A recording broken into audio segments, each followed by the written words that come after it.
Halo,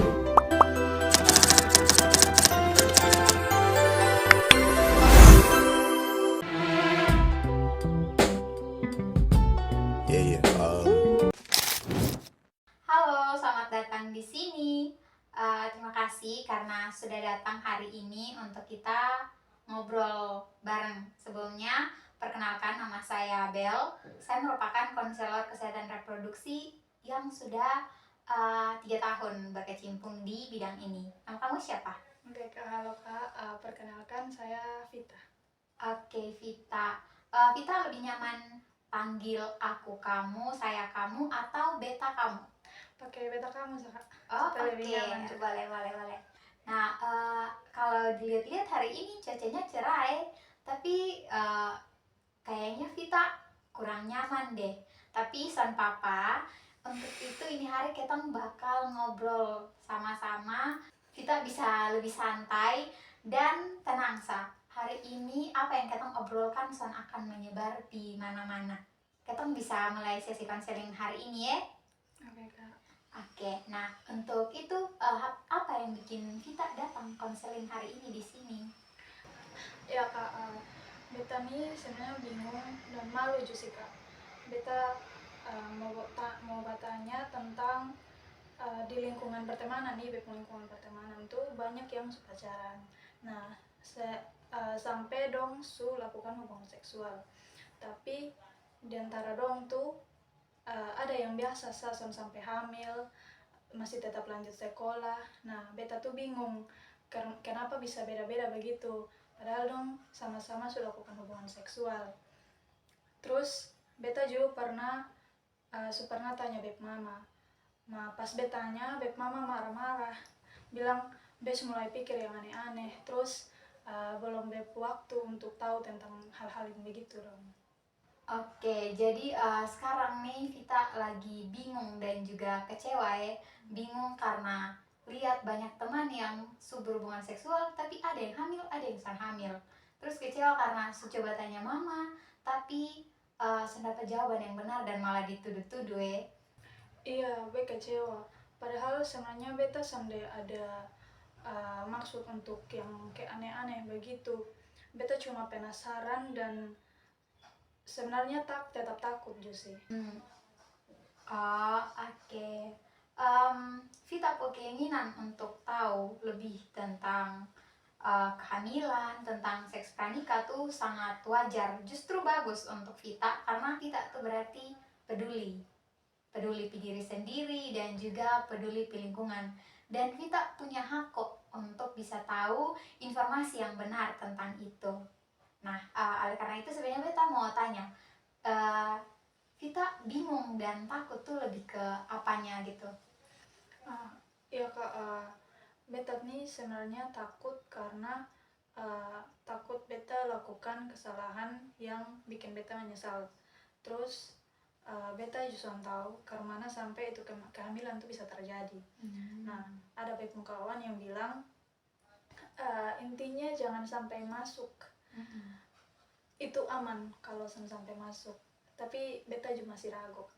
Oh, oke. Oke, senang ya Vita hari ini bisa jujur cerita tentang itu di beta sebagai konselor. Ini tuh sangat penting sekali untuk kenal karena sih proses kehamilan tuh bisa terjadi. Nah, jadi di sini beta bantu jelaskan ya supaya kita bisa lebih paham nih karena sih kehamilan tuh bisa terjadi.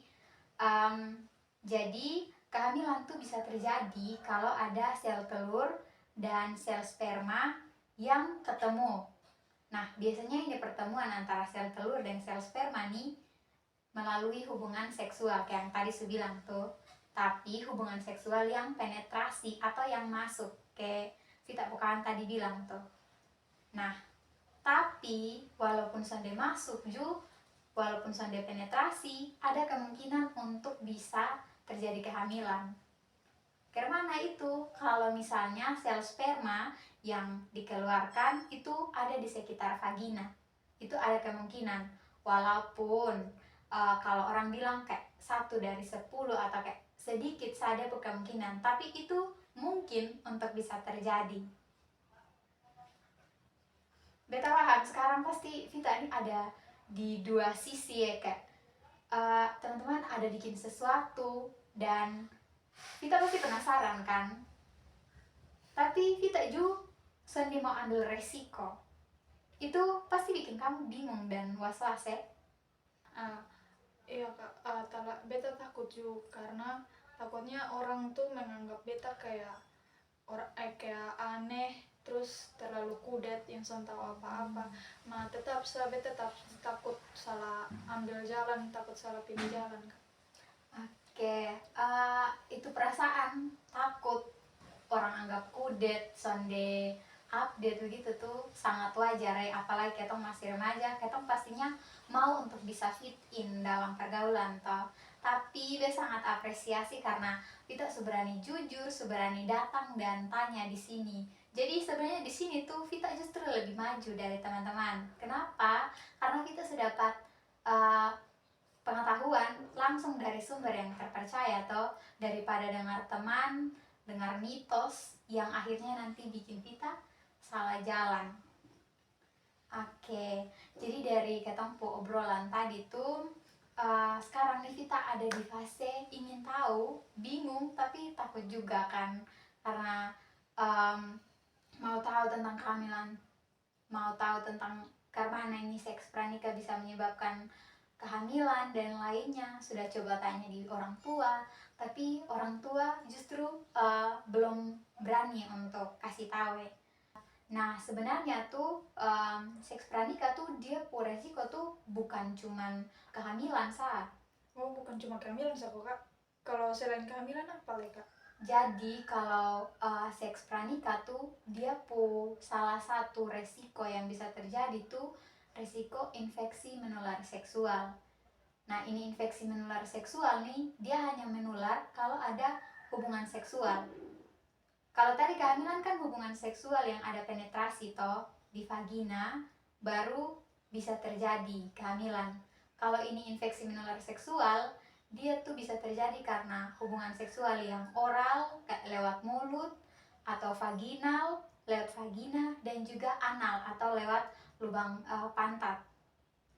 Nah ini infeksi menular seksual nih buat perempuan tuh dia beresiko lebih bahaya daripada laki-laki, karena kalau perempuan ini kan susah untuk periksa sendiri karena cukup tersembunyi ya.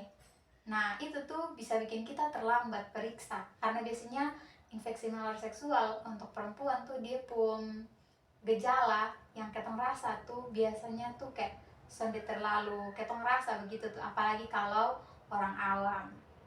Selain itu kalau misalnya hamil di luar nikah, kayak yang tadi Vita bilang ada kawan yang hamil di luar nikah, itu tuh dia resiko untuk perempuan tuh lebih besar. Perempuan tanggung beban lebih banyak. Kenapa? Karena pertama perempuan tuh yang hamil, dia yang melahirkan, dan kalau masih muda dia resiko untuk komplikasi, untuk kayak nanti ada sesuatu yang terjadi pas hamil dan melahirkan tuh sangat besar. Terus nanti sebagai perempuan juga pasti ketong sumalu, terus kayak keluar dari sekolah, dapat kas keluar dari sekolah sumalu semua lanjut nih sekolah, le takut masyarakat pepandangan pi ketong toh.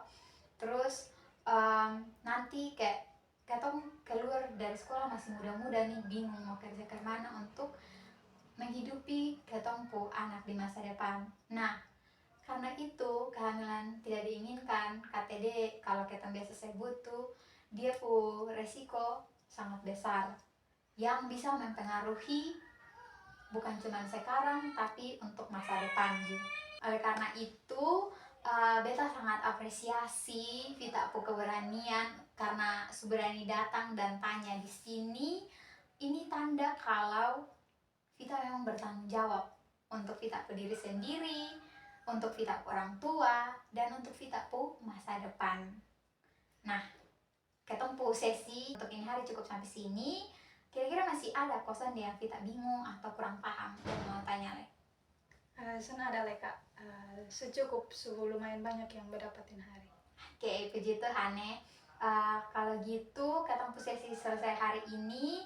Dan kalau misalnya Vita tertarik untuk bahas lebih lanjut tentang kesehatan reproduksi, kita boleh datang hubungi Sa, nanti datang ketong cerita-cerita santai ke ini hari ya.